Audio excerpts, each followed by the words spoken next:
1966.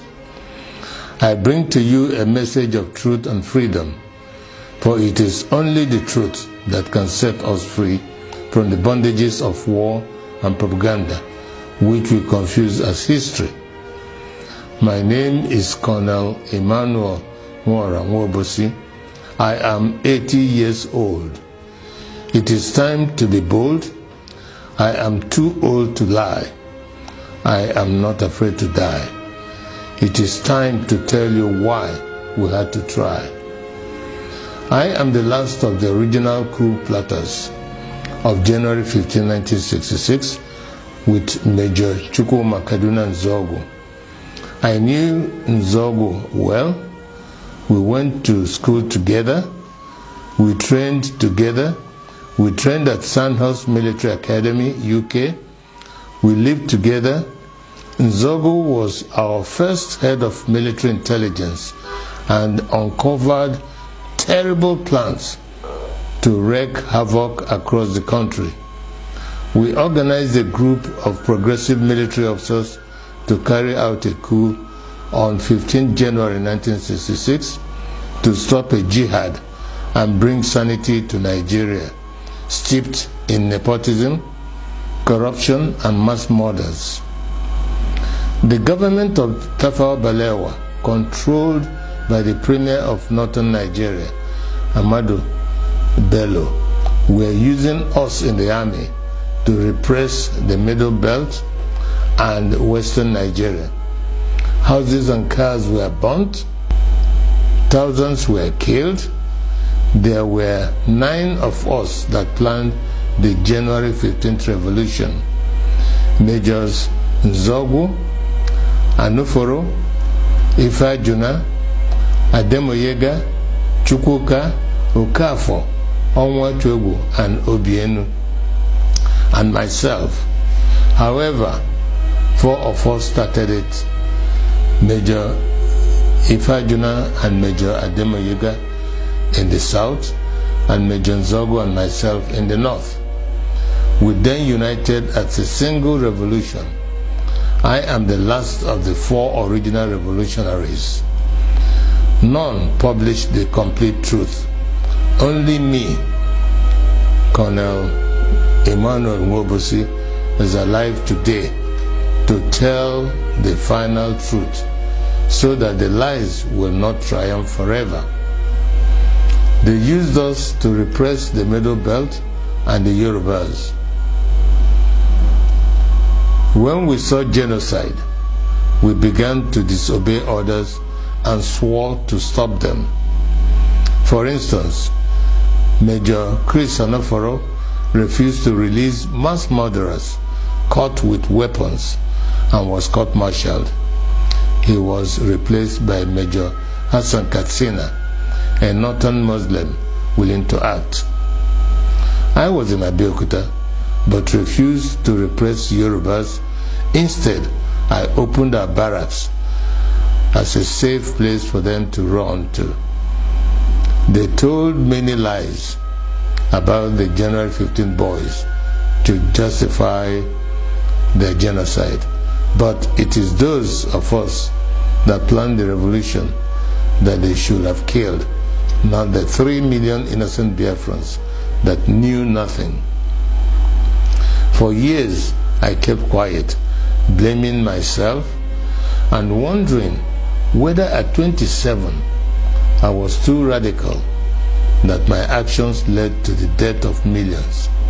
Today, the same evil in 1966 is being unleashed. As I watch, my sense of guilt has vanished, because we were not the evil. We were trying to stop the evil. That evil is radical Islamism. I have decided to speak out and warn the world of the impending disaster if we do not stop it. Each time radical Muslims plan a jihad in their religious mission to conquer the world, they will fail.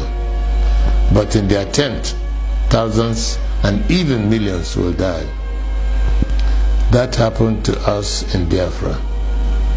At this point, let me differentiate between peaceful, law-abiding Muslims and radical Muslims who want to kill others, to force their religion on them.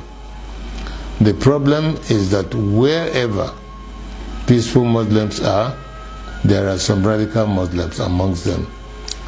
That is why they began a jihad in 1966. That is why we had to stop it. That is why they killed millions of our people. That is why we declared Biafra. Because we are a peaceful people, and oil and water can never mix. My story is a warning to Nigerians. For years, I was prevented from speaking the truth by exile, prison, harassment, poverty, surveillance, and death threats held over many of the actors like Ojukwu, Zik, Awolowo, Ibiam, and the January 15 boys that survived. But as I watch today, many of the events that led to the revolution are happening again, like Boko Haram, Fulani militia, Niger Delta militants, Shiites, IPOB, and mass murders. Some people think we acted wrongly in carrying out the January 15th revolution, but they may not be fully aware of the realities then. We were trained by the British to be patriotic, to give the ultimate sacrifice for Nigeria, and to stop anyone acting against the nation. Instead of our leaders using us to defend Nigeria, they were using us to suppress the citizens. We decided to arrest them for their atrocities because no one was willing to act. Not Zik, the president, who was powerless, not Ironsi, the head of state of the army, who was a conservative.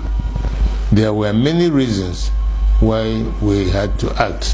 1, to stop the killings in Yoruba land and the Middle Belt by NPC, the ruling party.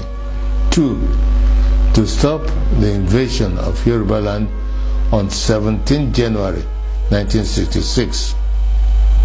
3, to correct the massive rigging of the 1964 elections. 4, to free Awolowo from prison and make him the Prime Minister. 5, to stop the terrible corruption, nepotism, and regionalism of the NPC, the ruling party. 5, to stop Ahmadu Bello's planned jihad. It was good that we acted to save the Yoruba and the Middle Belt people, and we thought that was enough to stop the jihad. We could not foresee that they will massively attack innocent Igbos. Blame those who decided to massacre our people for their evil. Today, we are fighting Buhari. He is killing Shiite Muslims and IPOB members. With the benefit of hindsight, we can see other ways of dealing with such evil. But for us in 1966, we just wanted to save the people from massacre. I wish to congratulate Nnamdi Kanu and IPOB for the good work they are doing to free our people from Nigeria and radical Islamism. Many of our people do not understand how vast IPOB is as an organization and the quality of the people that run it. On arrival in Israel, I started meeting high-quality professionals, and I was amazed. I don't know how IPOB united power professionals abroad, power traders at home, and ordinary people from market women to even riff-raff, all under one IPOB family with worldwide radio and television. Every Igbo and Biafran should be proud of them. They are the strongest force we have today to achieve freedom for all Nigerians. No wonder they can take on the Nigerian government and win. However, it is money that makes things work. I shall donate 10% of all the profits of my new book to IPOB. It is my tithe to freedom.